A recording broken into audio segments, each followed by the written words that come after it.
वही होता है और वो किसी की नहीं सुनते। हमारे पार्टी में कोई कितनी भी कड़वी बात करता है, मुख्यमंत्री जी भी सुन रहे थे, हम भी सुन रहे थे और सुनेंगे, हमारा काम है सुनना, सबकी बात सुनना।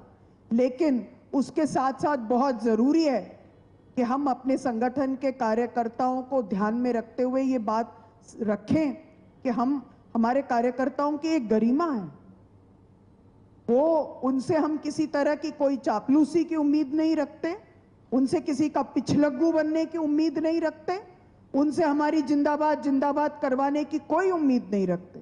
जिंदाबाद करना है तो हम इसका करेंगे, हमारे नेताओं का करेंगे, उस महान नेता का करेंगे जिसने प्रधानमंत्री जैसा पद ठुकरा दिया, उस महान नेता का करेंगे जिसने 3,500 किलोमीटर की पैदल यात्रा की। हमारे सबके जय लगाने से क्या होने वाला है? अगर जयकारा लगाना है तो इस देश के अंतिम पंक्ति में खड़े अंतिम व्यक्ति की लगाना चाहिए, क्योंकि इस देश का गरीब ही है जो हमेशा कांग्रेस के साथ रहा है। तो हमारे दिलों में अगर उस गरीब का राज होगा तो याद रखिए कि तेलंगाना के सचिवालय में आपका राज कभी खत्म नहीं होगा। अगर हमारे दिलों में उसका राज नहीं हुआ तो हम वहां में राज में आ भी जाएंगे तो कर क्या लेंगे? क्या फायदा है उस राज का? इसलिए हमारी धुरी वो हो। माननीय श्रीधर बाबू जी ने बहुत विस्तार से पिछले 1 साल में जो कुछ ग्राउंड कवर किया है, जो 10 साल में नहीं हुआ, उसका जिक्र किया। माननीय उत्तम रेड्डी जी ने जातिगत जनगणना के आधार पर जो काम हुआ उसकी बात की। सीताक्का ने जो अलग अलग प्रावधान हुए हैं पिछले समय में उसकी बात रखी। हमारे तमाम सांसदों ने, बलराम नायक जी ने अपनी बात रखी, बिलैया जी ने अपनी बात रखी, मल्लू रवि जी ने अपनी बात रखी। हमारे बहुत सारे लोगों ने, मैं कई लोगों का नाम छोड़ रही हूं, लेकिन हमारे बहुत सारे लोगों ने, वामशी जी ने पार्टी संगठन की बात की, पोन्नम प्रभाकर जी ने अपनी बात रखी। हमारे सामने का सवाल एक ही है कि आने वाले 4 साल जिस गति से हमने 1 साल में काम किया है, आने वाले 4 साल भी हमें उस गति से काम करना है। मेरा काम आप लोगों के साथ मिलकर संगठन बनाने का है। मुझे दिखता है जैसे अर्जुन को मछली की आंख दिखती है, मैं अपना फोकस हटाना नहीं चाहती। हम सब मिलकर कार्यकर्ता के तौर पर आने वाले 4 साल में संगठन को खड़ा करेंगे। मुझे लगता है कि हम सबका राहुल जी को एक ही गिफ्ट हो सकता है, एक सामाजिक आर्थिक तौर पर जिस मॉडल पर पूरी दुनिया में राहुल जी एक मिसाल कायम करना चाहते हैं। मैं इसलिए बोल रही हूं कि वेस्ट का मॉडल अभी हार रहा है, दूसरी तरफ एक चाइना का मॉडल है जो बढ़ रहा है। मुझे विश्वास है कि वो भी मॉडल बहुत दिनों टिकेगा नहीं, क्योंकि जो कुछ भी नियंत्रण और कंट्रोल के आधार पर चलता है उसका जीवन बहुत छोटा होता है।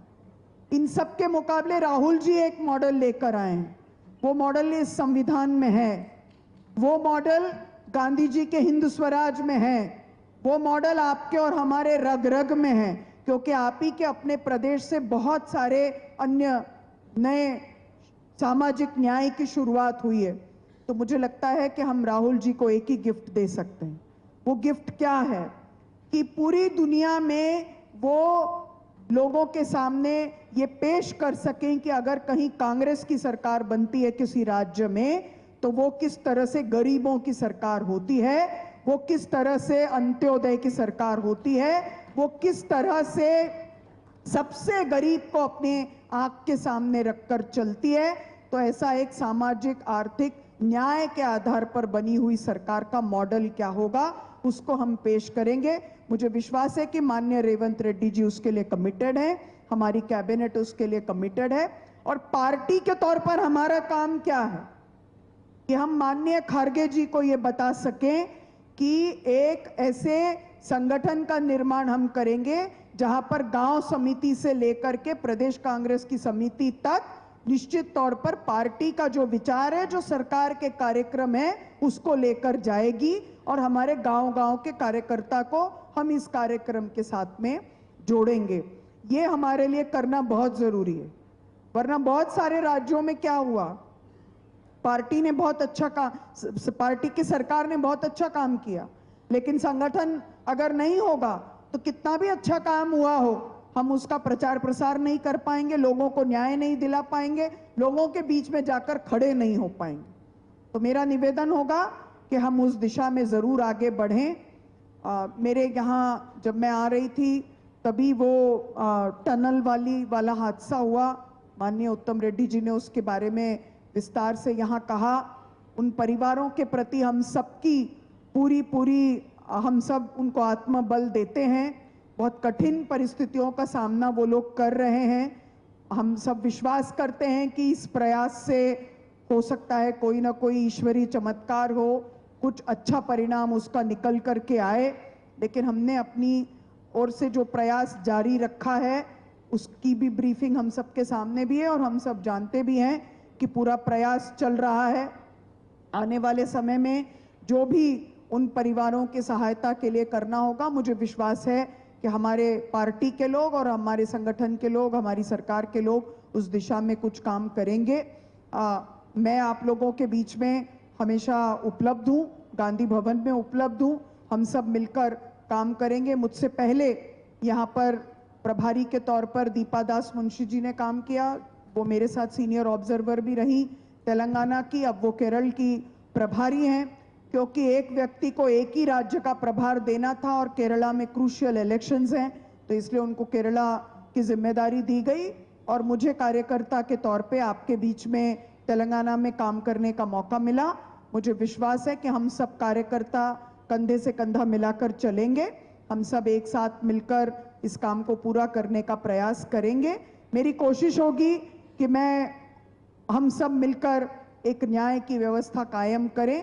हाँ, मैं ये भी कहना चाहती हूँ कि हम सबसे गलतियां हो सकती हैं। मैं उम्मीद करती हूँ कि आप सब परिवार का सदस्य होते हुए मुझे भी मेरी गलतियों का एहसास कराते रहेंगे और आप ये देखेंगे कि वो सब लोग जो मेरे पास मेरी शिकायत लेकर आएंगे, उनकी सुनवाई सबसे पहले इसलिए होगी कि मैं विश्वास रखती हूँ कि आलोचकों को हमेशा साथ रखना चाहिए, बजाय इसके कि जो लोग हमेशा तारीफ में होते हैं। और मुझे विश्वास है कि हम सब एक दूसरे के साथ मिलकर इस प्रदेश में एक नई शुरुआत करने की कोशिश करेंगे और हम सब आने वाले समय में इस कार्यक्रम के जरिए गांव-गांव तक पहुंचने का प्रयास करेंगे। इस बार मैं अभी एक दिन के लिए आई हूं, लेकिन जल्दी ही हम एक विस्तारित काम करेंगे जिसमें एक दिन में 2 या 3 पार्लियामेंट क्षेत्र के सभी कार्यकर्ताओं से 2-2, 3-3 घंटा समय आरक्षित करके मिलेंगे, ताकि सबसे मुलाकात हो।